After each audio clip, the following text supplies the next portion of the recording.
My old hometown always felt so pretty. And no one was sending postcards from the city. I've been walking downtown.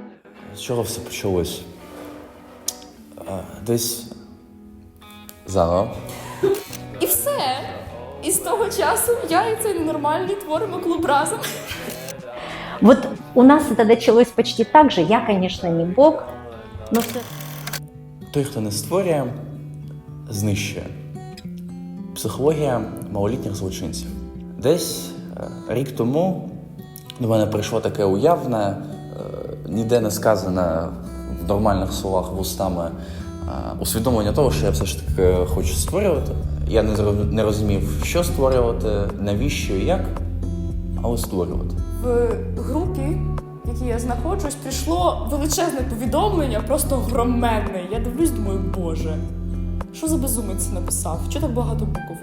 Я починаю читати, я бачу, а людина пише про те, що хоче створити літературний клуб. І думаю, боже, він ненормальний, я з ним. Другим необхідним чинником були чесні та відкриті люди. Ними стали друзі з фундації «Єдність». Я з ними поділився ідеєю літературного клубу, та більшості з них вона запала в душу. І, здається, що все. Після цього почався клуб. І третім необхідним чинником став ментор, який міг би дати дружній пинок під зад, надаючи керунок. Ну і, звичайно, роль ментора зайняла Олена. Послушайте, если звезды загораются, значит, они кому-нибудь нужны? Так начинается, всем известное стихотворение Маяковского. И, надрываясь в метелях полуденной пыли, врывается к Богу, боится, что опоздал, плачет, целует жилистую руку и просит, чтобы обязательно была звезда.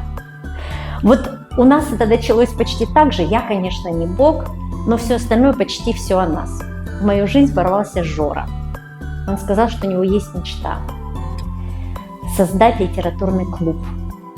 И когда мы с ним поговорили и увидели, что у нас есть у обоих жажда по свету звезд, и когда мы поняли, что мы оба готовы прилагать большие героические усилия для того, чтобы небо раззвездить, вот тут у нас все и началось.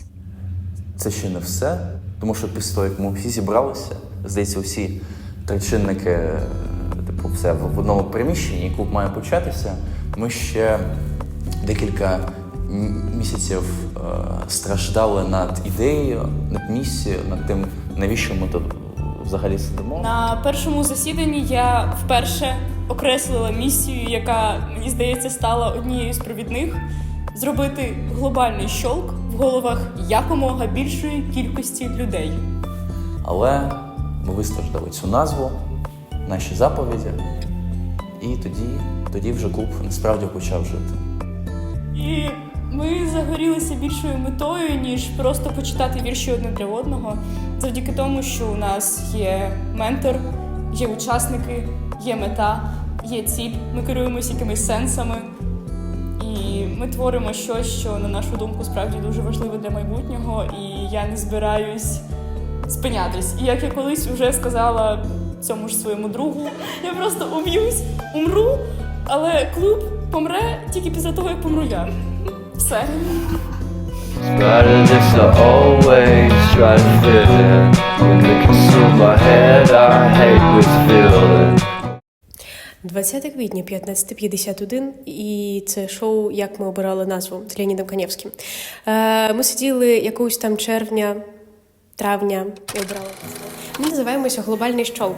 Але в нас були дуже різні варіанти. Спочатку ми були куражорами, потім в нас була назва «В огонь». Але чому ми обрали «Глобальний щолк»? І чому ми зараз так називаємося? Хочемо змінити парадигму мислення. Хочемо дійсно, аби людина стала свободною і усвідомила власну відповідальність за свою свободу, аби люди стали більш морально свідомими.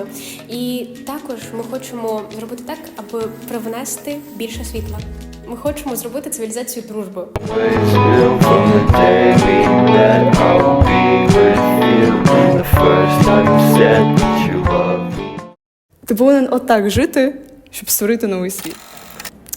Чому для нас плакати взагалі такі важливі, і у нас тут півціни ними зайнято? Тому що для нас плакати – це наші закарбовані сенси, наші закарбовані правила і те, чого ми хочемо від себе. У нас тут, наприклад, є результати, дуже важливий плакат. Але найважливіше для кожного учасника є гасла. Це пиши, будь людиною та не черствій, не воюй і спробуй зупинитися. Це спосіб життя, це філософія життя, це практична філософія. Ти повинен отак жити, щоб створити новий світ. Отут.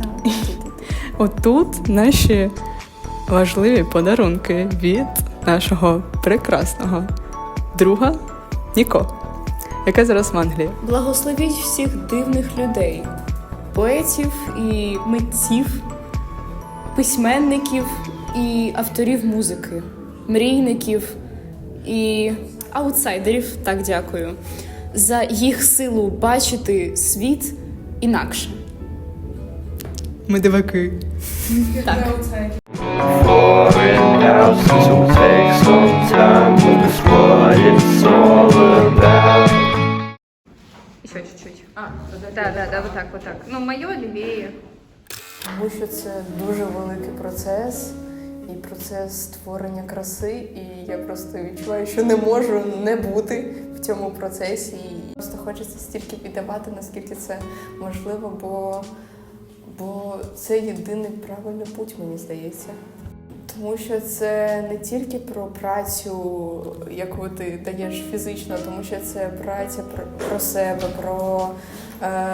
про вибачення десь себе, про визнання, що ти можеш робити і чого ти не можеш робити. Це завжди про зміни, яких ти потребуєш насправді. Always try to fit in. When they consume my head, I hate this feeling.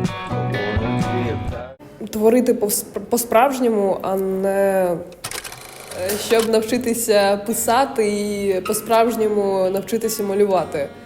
І щоб зробити так, щоб в майбутньому я і інші творці змогли творити по-справжньому, а не так, як це роблять зазвичай зараз. Я творю, тому що я вмію, а не я хочу творити для когось, а не для себе.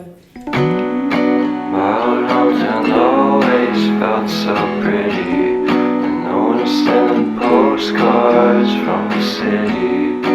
I've been walking downtown every day.